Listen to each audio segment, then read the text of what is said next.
आपने सुना तो होगा ही कि संगत, हमेशा अपनी संगत सुधार के रखिए। अगर एक मक्खी सब्जी की तराजू पर बैठ जाए तो ज्यादा फर्क नहीं पड़ता, लेकिन वही मक्खी एक सोने की तराजू पर बैठ जाए तो उसकी कीमत 10,000 हो जाती है। हमारा मूल्य दूसरों के मूल्य से भी निर्धारित होता है, इसलिए बेटा संगत हमेशा अच्छी रखिए। छोटी सी कहानी है। 3 राहगीरों की, 3 पैसेंजर की अलग अलग दिशा में आ रहे थे और जंगल में एक बड़े बड़े पेड़ के नीचे विश्राम करने के लिए बैठ जाते हैं। तीनों की मुलाकात होती है। तीनों आपस में जानकारी बढ़ा रहे थे, कहाँ से आए हैं, कहाँ जा रहे थे और क्या करते हो। यह तीनों एक जैसे दिखते थे, लेकिन तीनों का हाव भाव अलग अलग थे, एक्सप्रेशन अलग अलग थे। पहला वाला बड़ा निराश लग रहा था, थका हुआ था। दूसरा वाला थका हुआ लग रहा था लेकिन निराश नहीं लग रहा था। और तीसरा था वह बड़ा प्रसन्न लग रहा था, मुस्कुरा रहा था। तीनों के पास से तीनों के पास 2-2 झोले थे, 2-2 बैग्स थे। एक आगे लटका रहा था, एक झोला पीछे लटक रहा था और तीनों की कदकाठी एक जैसी थी। तीनों की बातचीत चल रही थी।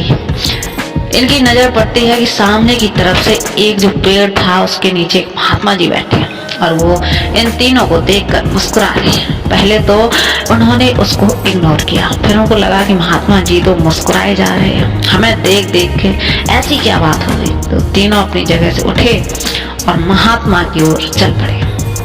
महात्मा जी को प्रणाम किया और कहा, महाराज आप हमें देखकर हंस क्यों रहे हैं? हम कोई जोक कर रहे हैं, मजाक कर रहे हैं, आपको हमें देख करके हंसी क्यों आ रही है? हम दिखने से बेढंग से हैं क्या? दिक्कत है? महात्मा जी ने कहा, बेटा मैं तुम्हारे प्रश्नों का उत्तर दूंगा, उससे पहले मैं तुमसे एक प्रश्न करता हूँ, उसका उत्तर तुम्हें देना पड़ेगा। तुम तीनों के पास 2-2 झोले हैं। अगर मैं तुमसे कहूँ कि लोगों की अच्छाई को एक झोले में रखना और बुराई को एक झोले में रखना, तो तुम कौन से झोले में क्या रखोगे?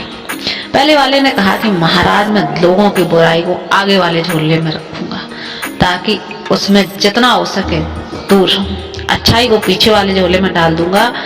दूसरे वालों ने कहा कि महात्मा जी मैं आगे वाले झोले में तो अच्छाई रखूंगा और पीछे वाले झोले में बुराई रखूंगा, ताकि मुझे यह पता रहे कि उनसे अच्छा बनना है। और तीसरे वाले ने कहा, महात्मा जी मैं आगे वाले झोले में उनकी अच्छाइयाँ रखूंगा ताकि देखता रहूं कि दुनिया कितनी सुंदर है, और पीछे वाले झोले में उनकी बुराइयाँ रखूंगा और उस झोले में, उस बैग में एक छोटा सा छेद कर दूंगा ताकि जैसे जैसे मैं चलता चलूं वैसे वैसे बुराइयाँ छन छन कर नीचे आती रहे।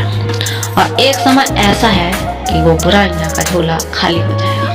महात्मा जी ने कहा, मैं तुम्हें देख करके इसलिए मुस्कुरा रहा था क्योंकि मैंने तुम्हारे बारे में सही पढ़ा था। यही समझा था कि तुम्हारे चेहरे देख करके फेस रीडिंग कर ली थी। यह जो तुमने जवाब दिया यही तुम्हारी इस यात्रा का सार नहीं, जीवन यात्रा का भी सार है। पहले वाले यात्री जो भाई साहब कह रहे थे कि मैं आगे वाले झोले में बुराई रखूंगा ताकि जितना हो सके दूर रहूं, यह थके हुए दिख रहे हैं, निराश दिख रहे हैं। इस यात्रा में थके हुए निराश दिख रहे हैं और जीवन की यात्रा में भी यह थक चुके हैं, निराश हो चुके हैं। निगेटिविटी है इनके पास, हाथ ही नहीं छोड़ रहे नकारात्मकता के, घेर लिए है नकारात्मकता। कह रहे हैं मैं लोगों से दूर रहूंगा। दूसरे वाले भाई साहब थक चुके हैं लेकिन निराश नहीं है।